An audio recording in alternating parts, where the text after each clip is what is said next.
Another week. We are here with the Sean Kiracofe.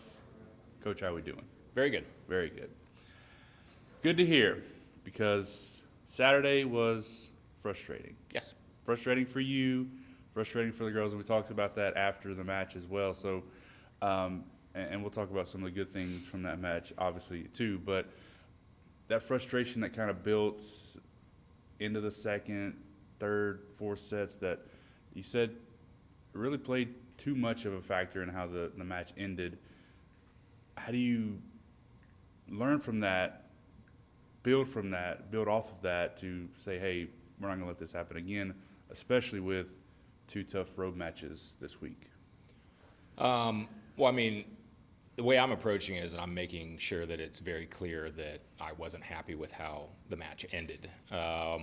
And like we said, I mean, I'm disappointed because there was a lot of positives, a lot of things we can point to, but I did not like the way that we ended the third and the fourth. And I just have to be very clear about that. And it's happened in the past, and I've been just as upset. I can think of individual matches last year, the year before, and the year before that, and I had the same reaction. It's just you can't quit like that. And it wasn't completely a quit, but it was enough that I didn't like it, and it's not going to happen again. But yeah, I mean, like I said, it's just to be very clear about it and to say, I mean, it's not just you. I mean, it happens year and year, but it's not going to be something that continues. Right. So taking a look at a couple of the good things from the match, and in one of them, kind of building from the match on Thursday at Houston Baptist, with Bree finishing out those last two sets there. With I think she had 7 kills in that third set against HBU. A little bit of a slower start on Saturday, but kind of picked it up, and 15 kills in that match, and another good performance throughout the rest of the day. But talk about her progression over the last maybe week or two to where she's been able to produce like she has. Has it been the formation change to the 5-1 or anything else that's kind of contributed to that? Yeah, I think that's a big part of it. And I mean, it just makes sense that, I mean, if you're on the court all the time, you can start to get into a rhythm, and it just starts to build on itself, and you have more opportunities to score. Of course, we are in that rhythm because of Haley being injured and us having to kind of shuffle what we needed to do. But there are bright sides to that, and one of those is having Bree on the floor, 6 rotations. And like I said, it just allows any player to get into a rhythm and to just kind of keep working and figuring out ways to be able to score and figure out what is working, what isn't, and then be able to adjust on top of that. Yeah. We talked about her after Saturday as well. Jaylee Beth, opportunity given to her, and she took full advantage. Had a really good match, and her most significant playing time of the season. Yeah, I mean, she really did provide a great spark, and we expect that to be able to continue to grow. It's one of the few options that we have coming off the bench. I mean, the option. Yeah. So, and we've been with us in a 6-2. As much as Autumn is capable of doing, anytime you can have a bigger block up there, a bigger, just a bigger player up at the net, it just provides different options. So we've been able to use Jaylee in those situations, but we also needed Autumn in that 6-2 to be able to come back and pass. So you only have so many subs. You have to manage those. And so it didn't really allow us to be able to put Jaylee Beth in as much as we wanted or in situations that we wanted. And so the change here to be able to get her in the middle, and she's taken full advantage of it. You mentioned it. We didn't get an opportunity to talk about it last week, but Haley going down with an injury. She missed the last 2 matches, likely going to miss a few more before the end of the season with only 4 matches left. But losing her, that rock, so to speak, of the back line of the defense, what effect does that have not only on the team and the rest of the year, but just on the girls for the girls on the floor as well? I mean, it's a huge blow. She's good. She's somebody that we can absolutely count on to produce and serve receive with her passing, just to be able to settle things down and make it easier for the setters to run their offense. And then defensively, putting up great numbers. I mean, up until her injury, she was top 5 in the country in digs per set, leading the conference. And while there are a couple really good liberos in the conference, I put her up there shoulder to shoulder with all of them.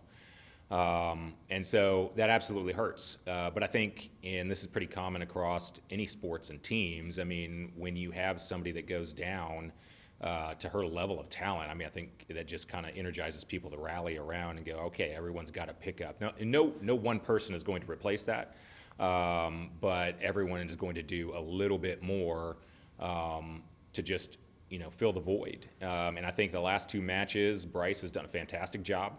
And has been very close to her output, Haley's output on digs per set, and has just done a really great job of being able to fill that situation that was unforeseeable. Yeah. Great example from Saturday. Addison, career high 17 digs out of that back line. So yeah, and that's something we've been talking about with her, about what we expect as far as just kind of a base level, and then get into situations just like offensively at the net when you have certain advantages like this. Okay, this is the set, this is the match where you've got to score more kills than what your average is. And so we've been having those conversations with Addie about just increasing what her normal output is, and then when you have opportunities, I mean, if you're touching the ball, I mean, you've got to get digs. And so this was a great breakout for her. And like you said, it was her career high in digs, and we were really happy to see it. Moving into this week, final 2 road matches of the season, at Abilene on Thursday and then at Stephen F. on Saturday. Talk to me about Abilene. They have another one of those kind of go-to players that they like to give the ball to, and she produces more often than not. Which we've seen that. We saw that on Saturday. So just talk about Abilene from that perspective. So they struggled last year. They're kind of in the same boat we were in, as far as Caitlin Mueller, who you're talking about, was injured last year because of a knee injury and was out for the majority of the year. Came back the last couple matches, but it was kind of inconsequential there. But the year before, she was an absolute go-to attacker. She bounced back and is healthy, and is that again in her final year. Is about double the rest of the team as far as points per set. And it just, like we've talked about, I mean, just you have that solid go-to that what is going to be able to produce for you. They're in a 6-2, so they have, 3 options at the net, which is always a little bit difficult to defend. And yeah, but when they get in trouble, either front row or back row, they can give it to Mueller, and she's going to be able to do something positive with the ball. And Stephen F., maybe not quite as invincible maybe as their aura has been this year as they have been in the past, but still a good opponent. Absolutely. I mean, they're good. I mean, they're the weakest they've been in a long time, and that's a relative term because, I mean, they're absolutely beatable, and I think any night in Southeastern showed that, on Saturday, and they beat them in 4. Anytime this year you go up against them, you've got opportunities to be able to win the match. And again, it's a relative term. There's still talent on there. There's still depth at the positions. So they're good, and they find ways to win just because they expect to win. But yeah, I mean, compared to previous years, this is the weakest they've been. And finally, moving into these matches, we're down to the last 4 of the season. Coming off of Saturday and that performance there, especially at the end, what do you want to see maybe this week and through practice, maybe those first couple of sets or points on Thursday that that this team has rallied and wanting to finish out strong? Yeah, I mean, just fight, competitiveness. And I don't know, there's a Rocky quote in there somewhere where, I mean, how many times can you get back up?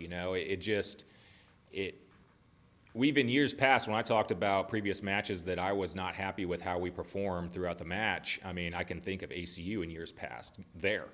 So to go there and just to fight whether it's going your way or not, and to keep pushing and competing until you can start to get things to go your way. And we've talked in the past here. I mean, it's all growth to go into next fall when we have, you know, a full roster and just you're learning to be successful for next fall. It's not just this season. So fight and competitive nature at ACU, which is going to be your stepping stone into SFA, which always, I mean, COVID or not, they always have a good rowdy crowd. It's an awesome environment for college athletics. They've done a great job fostering that there.